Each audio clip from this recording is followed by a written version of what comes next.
will speak very loudly about the war. He's not speaking loudly. He's not speaking loudly. Your country's in big trouble. Can I Wait a answer? minute. No, you've done a lot of talking. Your country is in big trouble. I know. You're not winning. You're not winning this. You have a damn good chance of coming out okay because of us. Mr. President. In the grand tapestry of international relations, certain moments serve as pivotal threads that can alter the entire design. A recent scene in the Oval Office, President Donald Trump, known for his unorthodox approach, engages in a heated exchange with Ukrainian President Volodymyr Zelensky. The meeting, intended to solidify support against Russian aggression, unravels dramatically, leaving Zelensky to depart without the anticipated agreements. If you could get a ceasefire right now, I tell you, you'd take it so the bullets stop flying and your men stop getting killed. Of course we want to stop the war. But you're saying you don't want a ceasefire. But I said to you, I want a ceasefire. With guarantees. Because you'll get a ceasefire faster than an agreement. Ask our people about ceasefire, what they think. This incident sends ripples across the globe, reaching the shores of the Philippines, a nation intricately tied to the United States through historical alliances and contemporary strategic interests. As Manila observes this diplomatic fray, questions emerge. Can the Philippines continue to rely on unwavering U.S. support? Or does this episode signal a shift toward a more transactional American foreign policy? The answers hold profound implications for the future of Philippine-U.S. relations.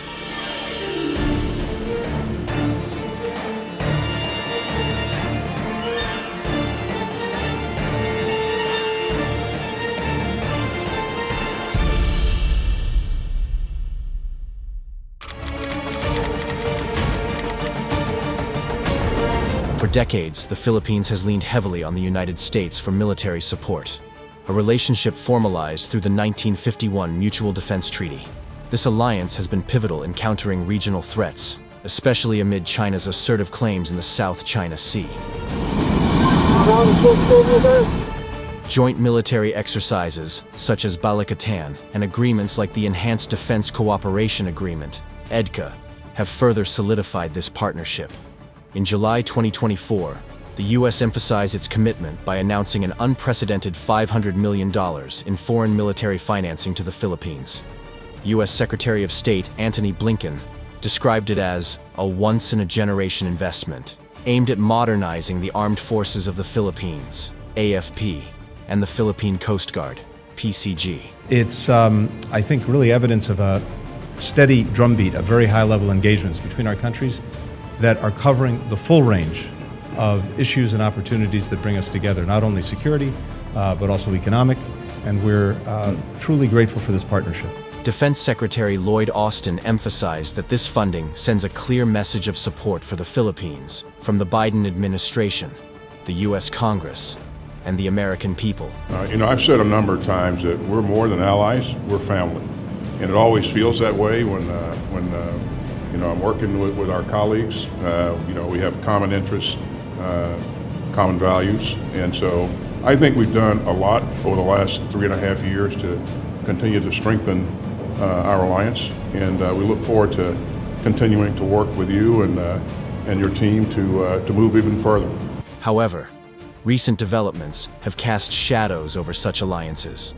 President Trump's abrupt suspension of military aid to Ukraine and the halting of intelligence sharing have raised alarms among U.S. allies. This move, perceived as a shift towards a more conciliatory stance with Russia, has unsettled NATO members and other partners. The tension was palpable during a recent exchange between President Trump and Ukrainian President Volodymyr Zelensky.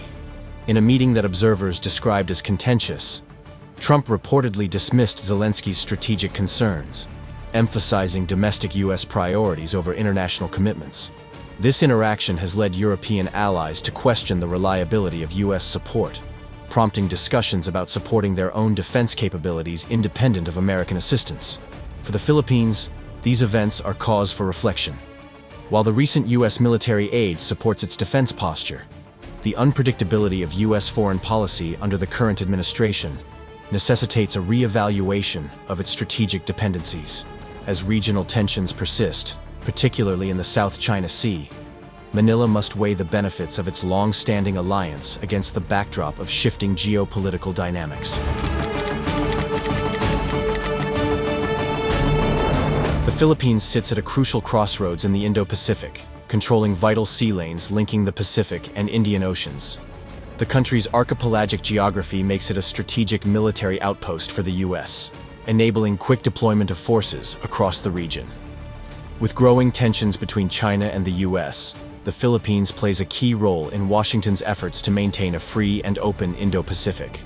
The 1951 Mutual Defense Treaty, MDT, remains the cornerstone of the U.S.-Philippines military relations, ensuring that both nations will support each other in the event of an armed attack. This has been reinforced by the Enhanced Defense Cooperation Agreement, allowing the U.S. to pre-position military assets at Philippine bases. Joint military exercises like Balikatan and Sama-Sama have further strengthened interoperability between their forces. The U.S. has also increased military aid, including a $500 million package in 2024 to modernize the Philippine armed forces. As China aggressively expands its territorial claims, constructing military outposts and deploying Coast Guard ships in disputed waters, the Philippines has become a frontline state in this power struggle. U.S. naval patrols, along with Philippine-led maritime efforts, seek to challenge China's dominance in the South China Sea, West Philippine Sea. U.S. military presence in bases like Luzon and Palawan, close to contested areas, helps deter Chinese incursions while signaling Washington's commitment to regional security.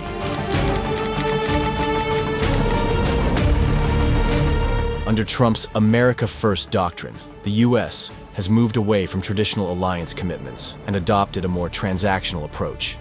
Unlike previous administrations that viewed alliances as strategic partnerships, Trump has often framed them as financial arrangements, demanding allies pay more for U.S. military support. This shift has led to uncertainty among U.S. allies, including the Philippines, about whether Washington's security guarantees remain ironclad or conditional. Trump's stance on alliances has been bold and often controversial. During his first term, he repeatedly criticized NATO, calling it obsolete and threatening to reduce U.S. involvement unless European nations increased their defense spending. At one NATO summit, he bluntly told German Chancellor Angela Merkel, "We're not going to keep paying for your protection while you do business with Russia." In Asia, Trump pushed Japan and South Korea to increase payments for U.S. troops stationed in their countries. In a private conversation with then-Japanese Prime Minister Shinzo Abe, Trump reportedly said, "If you don't pay up, maybe it's time you protect yourself." His administration even suggested that withdrawing U.S. troops from South Korea was on the table if Seoul did not increase its financial contributions. For Manila, these developments raise serious concerns about the reliability of U.S. commitments. The Philippines depends heavily on the U.S. for military support, especially as tensions with China escalate in the South China Sea. The Mutual Defense Treaty, MDT, has long been considered a security guarantee, but Trump's approach suggests that U.S. commitments could become conditional on financial or strategic interests. Philippine Defense Secretary Gilberto Teodoro recently issued a strong statement, warning that the Philippines will fight back if China attempts to impose restrictions on flights and naval movements over the South China Sea. However, the question remains, would Trump back the Philippines in such a scenario? If his approach to NATO, Japan, and South Korea is any indication, Manila may need to reassess its expectations of U.S. support in a future conflict. The recent confrontation between President Trump and Ukrainian President Volodymyr Zelensky has raised concerns about the stability of U.S. support for its allies.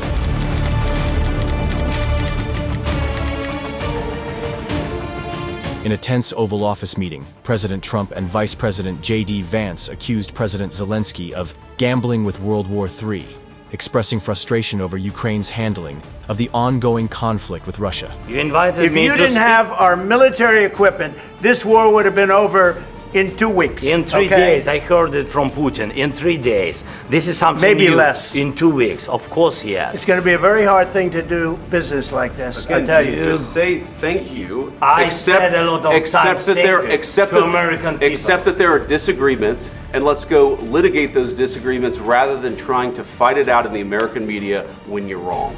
This altercation led to the U.S. suspending military aid and halting intelligence sharing with Ukraine, actions that could significantly weaken Ukraine's defense capabilities.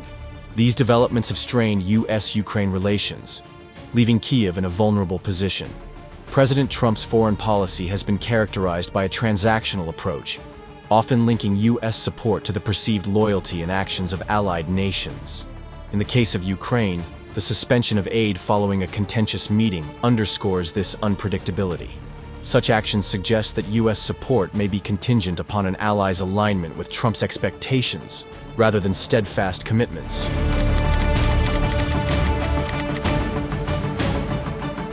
The Philippines, a long-standing U.S. ally, should carefully consider the implications of the U.S.-Ukraine dispute. The incident highlights the potential volatility of U.S. support under an America First policy, where assistance may be influenced by subjective assessments of an ally's loyalty or strategic value. Manila might need to reassess its defense strategies and diplomatic engagements, recognizing that U.S. support could be less predictable and more conditional than previously assumed. The evolving dynamics of U.S.-Philippines relations under a potential second Trump administration present both opportunities and challenges for Manila. While the Philippines has long relied on American military and economic support, Trump's transactional approach to alliances raises questions about the future of this partnership. Will the U.S. continue its strategic backing, or will policy shifts put key agreements at risk? The U.S.-Philippines alliance has seen renewed strength in recent years, with Washington approving a $500 million military financing package to help modernize the Philippine armed forces. Joint military exercises and the expansion of the Enhanced Defense Cooperation Agreement (EDCA) sites have further solidified cooperation. However, Trump's America First policy has often led to unpredictable shifts in alliances, as seen in his past criticisms of NATO and Asian allies. If Trump perceives the Philippines as not aligning closely enough with U.S. interests, especially in countering China, support could become conditional or even reduced. On the economic front, the Philippines faces potential challenges due to Trump's protectionist trade policies. New U.S. tariffs targeting sectors like semiconductors and steel could impact Philippine exports and investment opportunities. However, security cooperation remains a strong pillar of the alliance. Despite Trump's history of questioning the value of allied military commitments, U.S. defense officials have reaffirmed that key security agreements, including the Mutual Defense Treaty and joint exercises, remain intact. This suggests that while economic ties may experience turbulence, defense collaboration is likely to continue, albeit with a transactional element.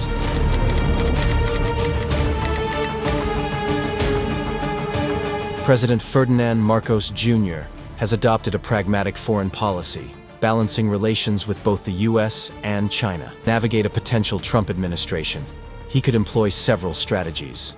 Engaging in direct diplomacy by building a personal rapport with Trump, much like other leaders did during his previous term, could help secure continued U.S. commitments.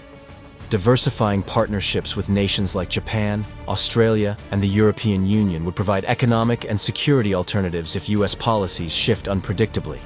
Asserting regional leadership through a more proactive role in ASEAN and Indo-Pacific security discussions would enhance the Philippines' strategic value to Washington, ensuring sustained engagement.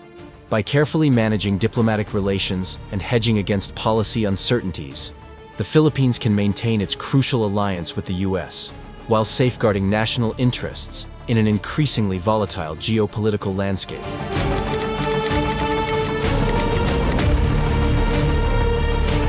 While the Philippines remains a key U.S. ally in the Indo-Pacific, a second Trump presidency brings uncertainties Manila cannot ignore.